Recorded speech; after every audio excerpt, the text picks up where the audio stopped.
Hello, MJ7NLK here, and welcome back to the channel.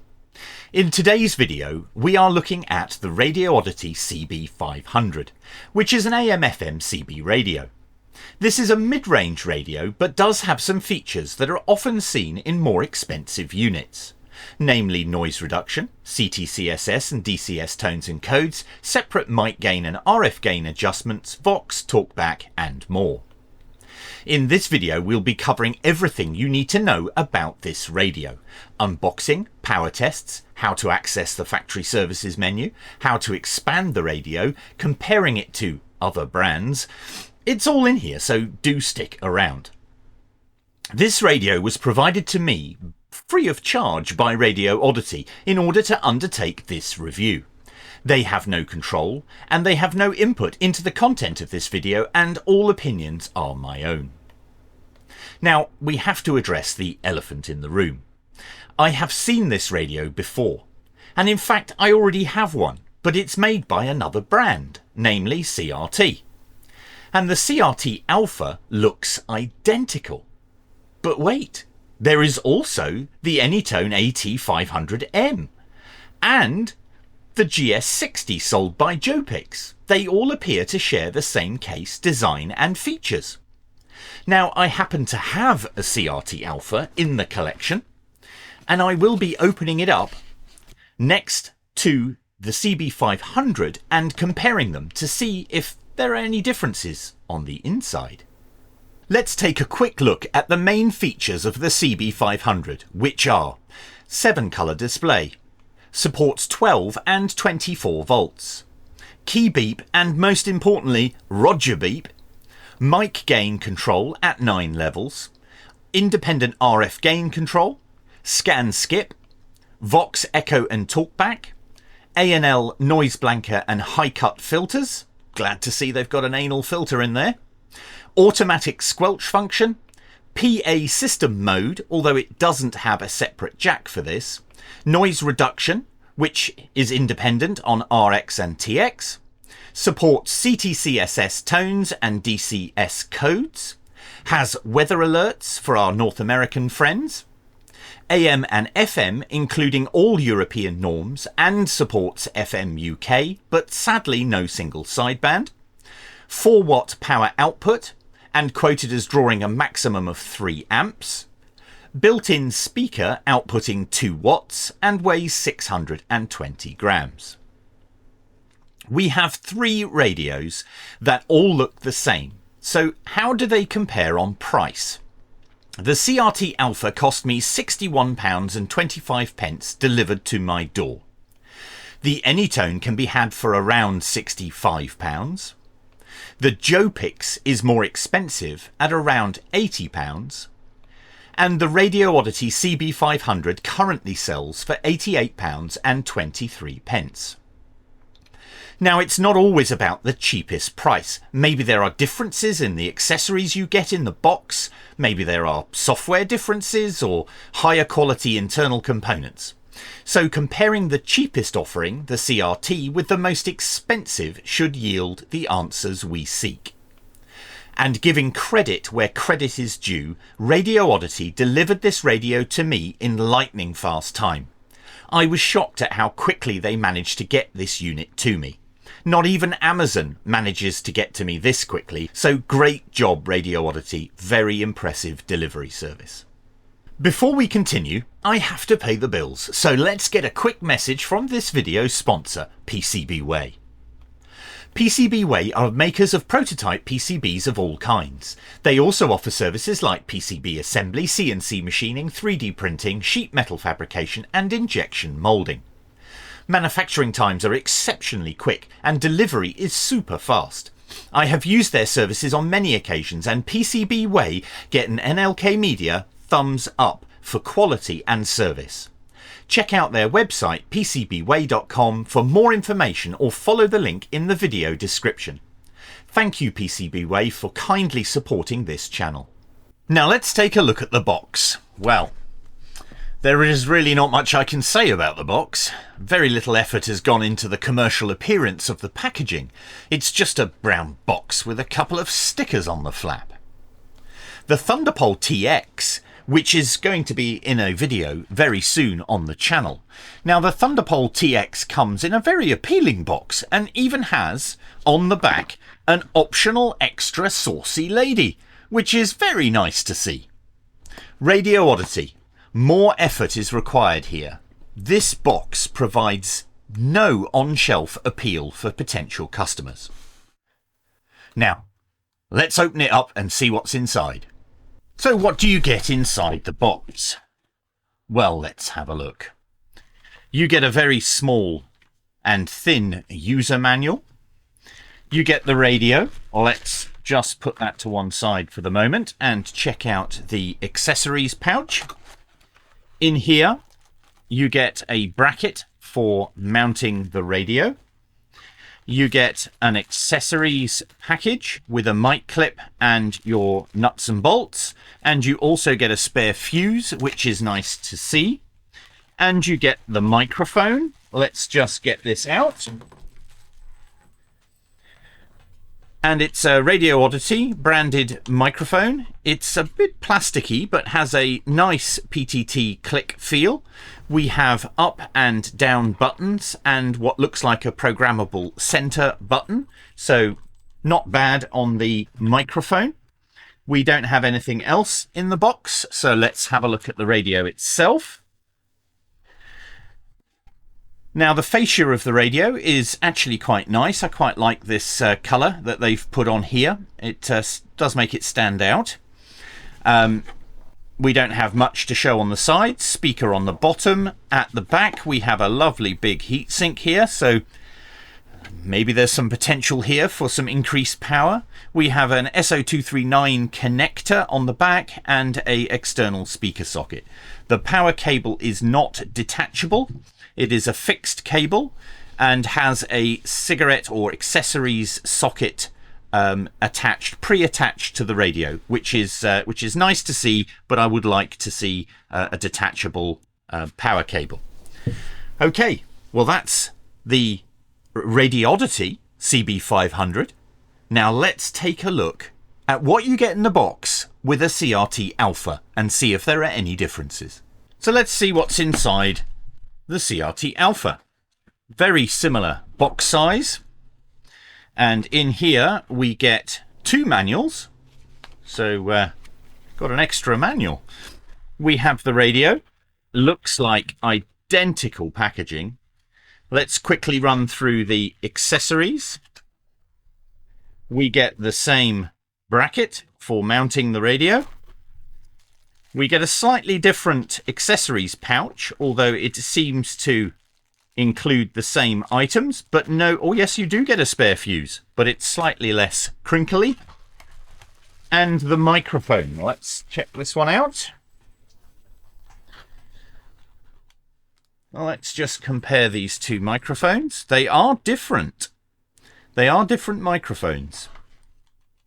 The Radioddity has a much nicer click on the PTT button than the CRT Alpha.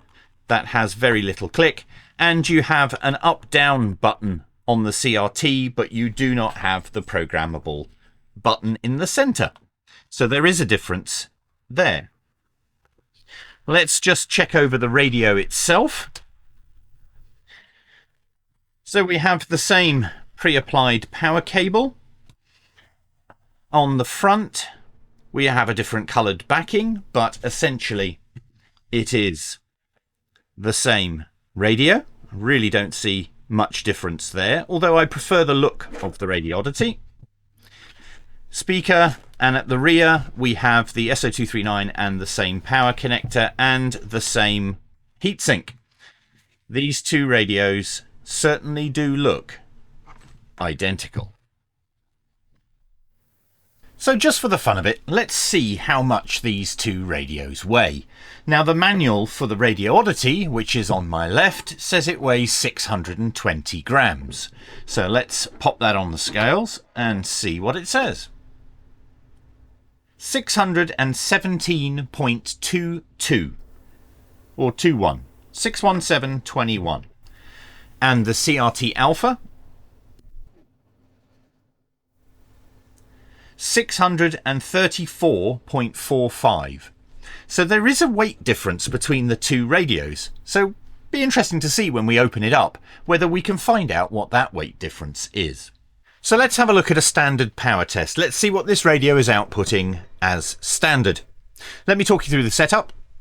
The radio is outputting to my old bird. My old bird has a 25 watt slug, which is probably a bit ambitious, but there we are. And that then goes out to a tap attenuator.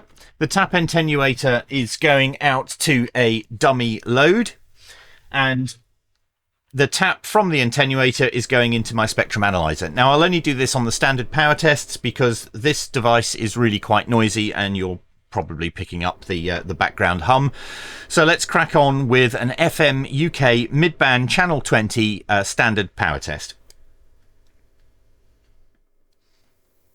So we're looking at 4 watts, just a hair under 4 watts on UK FM channel 20.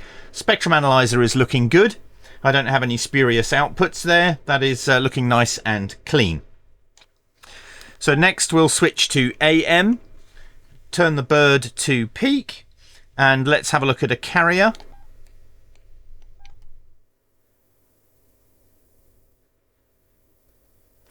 Just under 4 watts, which is expected, and let's pump a tone in.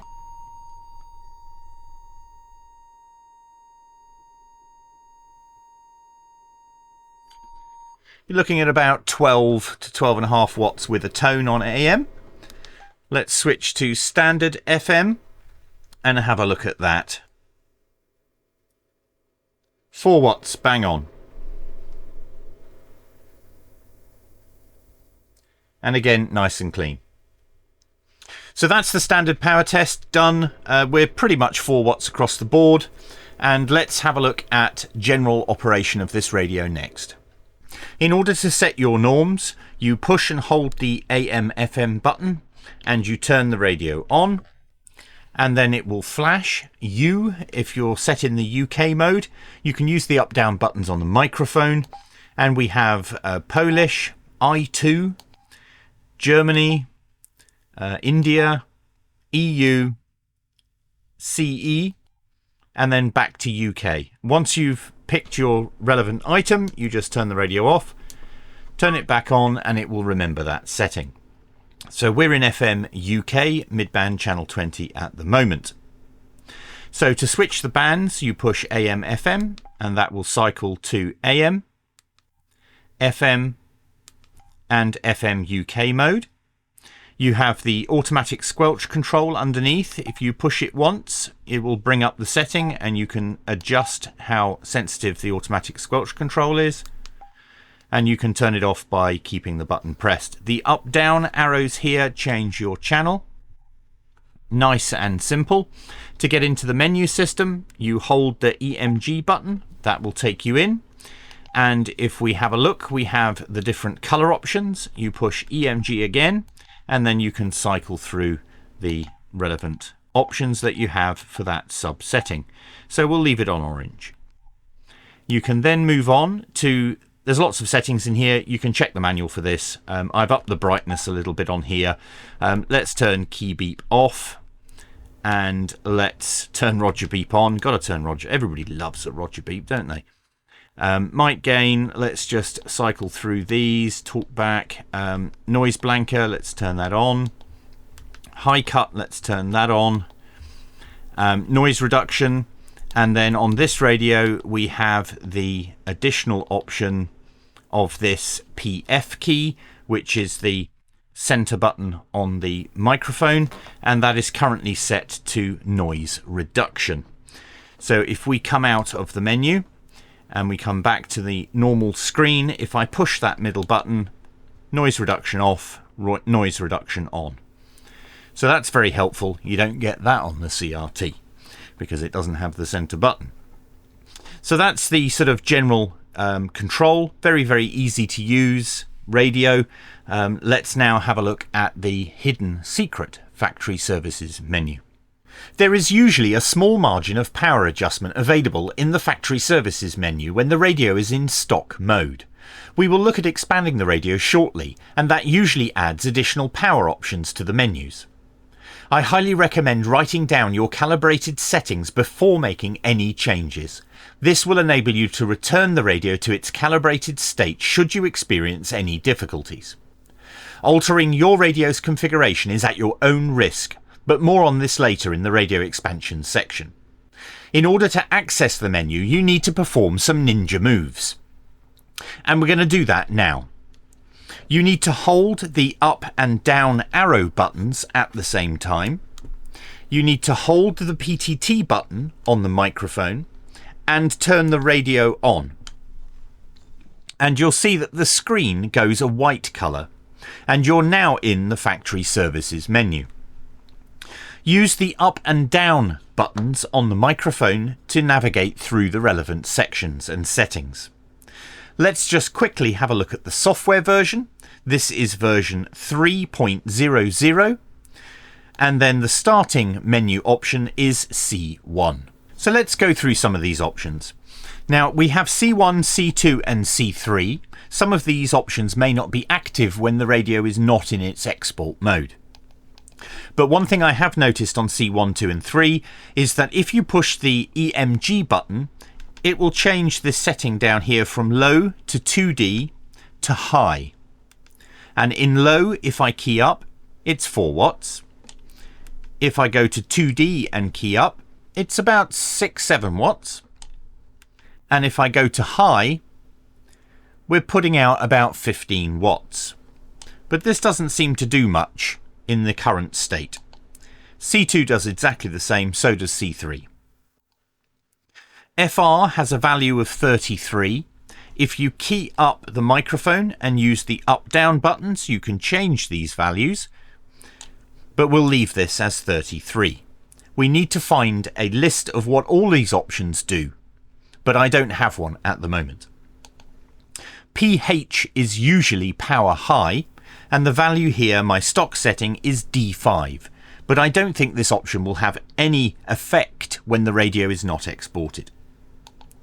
P2 is usually mid-power, and this is set to 86. If I key up, we're getting about 7.5 watts. And then we have power low. Now power low should be active for an unmodified radio. The value is 63. So if we key up, we're getting 4 watts. And if we use the up and down arrows, we can increase the value, and you can see the power is going up. So the power low setting will let me adjust the radio, see what its maximum setting is.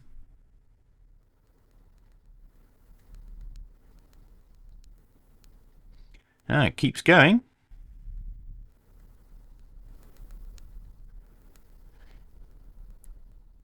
Right, we seem to have maxed out there on power low. It's not increasing in power anymore.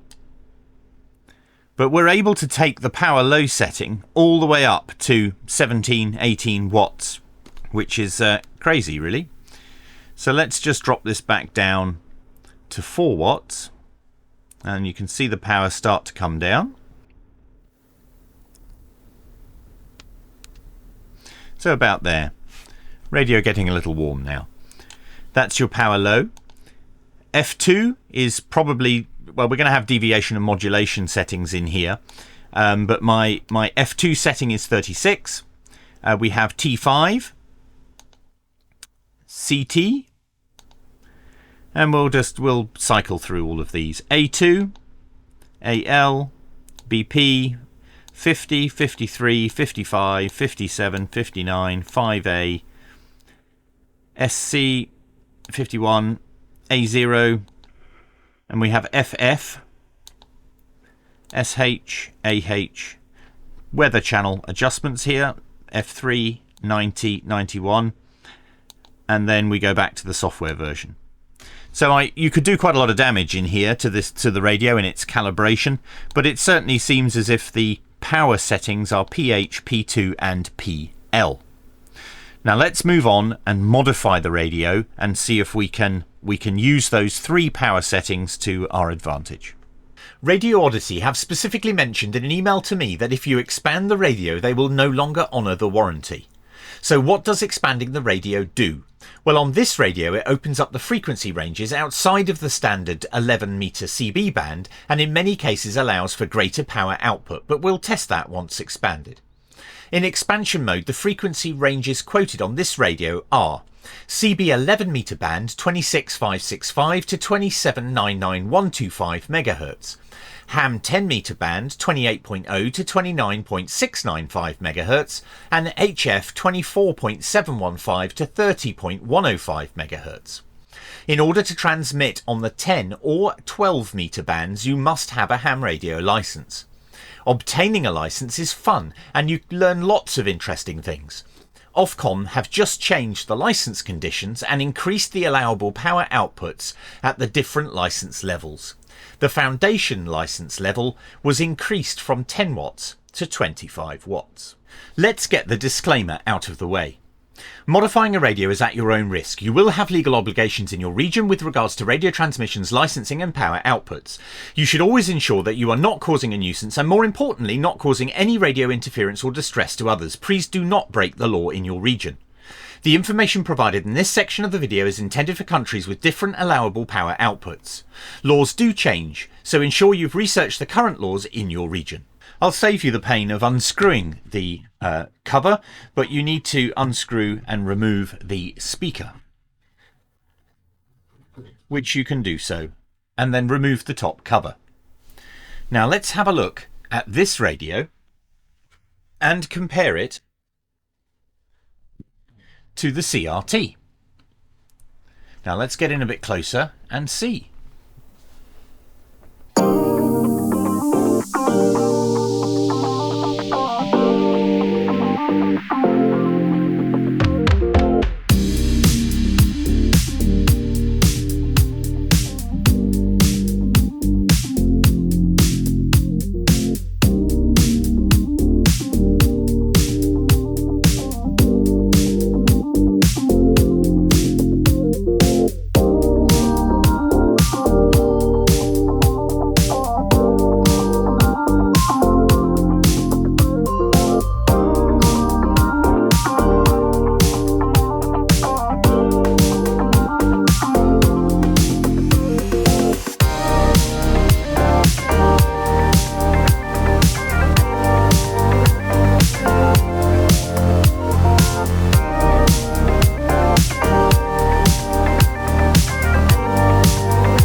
Okay, the radio has now been put back together, and with the removal of the wire, I suspect this will put the radio in ham mode, and that will limit this to 28.0 to 29.695.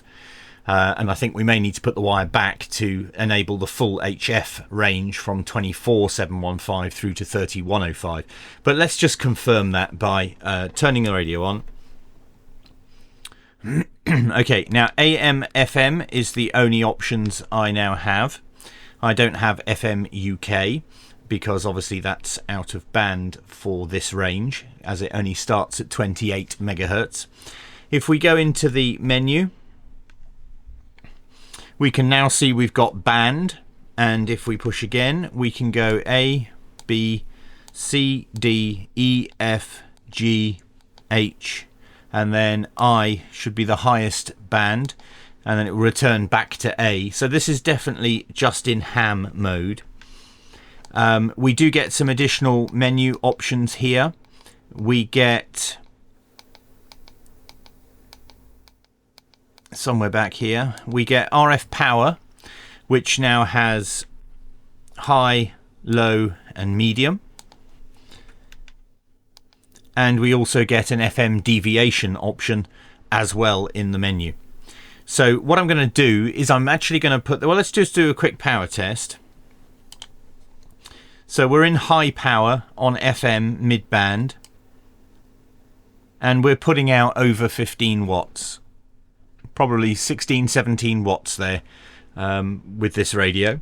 But what I think I need to do is reinsert that wire and resolder it, and that should enable the full HF mode, which I think we were in before. So the modification for this radio, for somebody who wants to use 11 meters, is most certainly to not cut the wire and just to jump the jumper. So they make it really simple for you. Okay, so the wire has been reintroduced and resoldered. So let's turn the radio back on. We got T5 there, which is a good sign. Okay, mode, AM, FM. We don't have FM UK as we do in CB band. We have mode, or band D is being displayed. If we go into the menu, let's just cycle through these. Brightness, key beep, Roger beep. Let's look for something different. FM deviation is still there. Power is still there. So let's just set it to high. Then we also get the 5 kilohertz jump, so T5, and then we can switch that to T0 if we wish, and that will set all of the frequencies back 5 kilohertz. So that's good.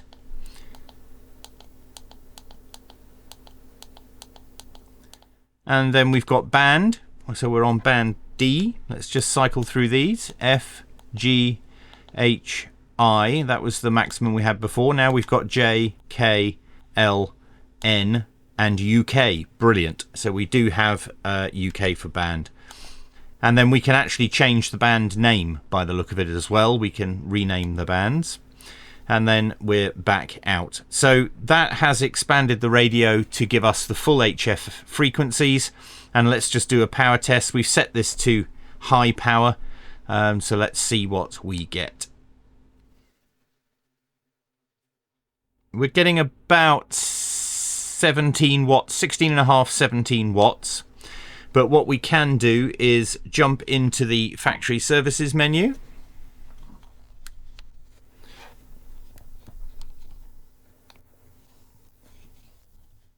Now in here we should be able to go to power high, which is currently set to D5. So we'll key that up and we may be able to get a bit more out of it. No, D5 is the maximum in power high that I can get, so I shall leave it on D5. But it will enable us to check power low.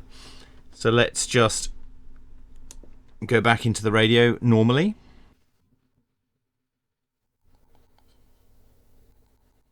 It's quite easy to hit the middle button when you're navigating the menus on the microphone. Let's go to low power and let's go back and make sure we're at 4 watts. So we are indeed at 4 watts when we've set it to low power. When we go to medium power, we're getting about 8 watts on medium, and we've already done high. So let me put that back to low power. And there we have it. So definitely, if you need CB bands, you do not cut the wire. Do not remove the wire, jump the jumper, that will modify the radio.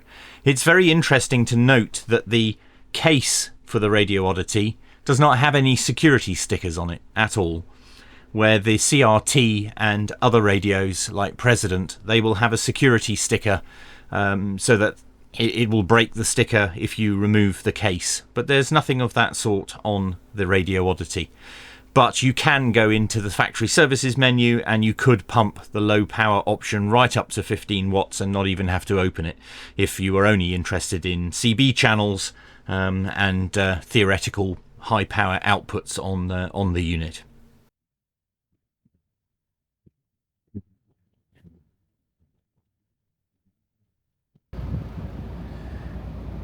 Yeah, the quality of this is really superb. It's coming through nicely. Noise reduction is in fact off at the moment. Over. Well, it'd be nice to see how it sounds when it's on, so let me know once noise reduction is off and I can test your voice. Yeah, noise reduction's now on. Over. Righty, thank you. I will. My radio's on, so I'll start off the conversation. Yeah, you're 2.8 miles exactly from the point that I'm at to Fort Regent. So it's coming through lovely and clear. Over. Yes, it is coming in lovely and clear. I think having this lovely line of sight is doing us quite well. Over. So in conclusion, what a great little radio this Radioddity CB-500 is. It's easy to use, the noise reduction works well, it's super easy to expand and has great optionality with the power adjustments. The microphone is much nicer than the version you get with the CRT Alpha. It's personal choice really, but I do like an affirmative click on a microphone. The centre button is super handy and the fact that you can assign it to other functions is great. Maximum power output is around 15 watts, which is enough for when the zombie apocalypse hits. It appeared that multiple companies were selling the same radio, but as we've seen, they're not the same.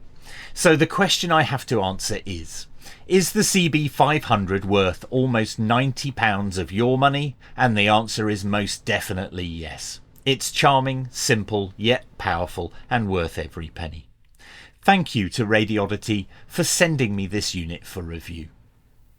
I hope you found the information in this video helpful. If you did, then please help the channel out by giving it a thumbs up and subscribing. This really does help to ensure that I can continue to provide content. Please feel free to buy me a coffee, details are in the description below, and if you have any questions or comments then you know what to do, in the comments section below. All I ask is that you keep it respectful. No trolls or nasty know-it-alls need apply. Until next time, stay safe, stay happy, and catch you in the next one.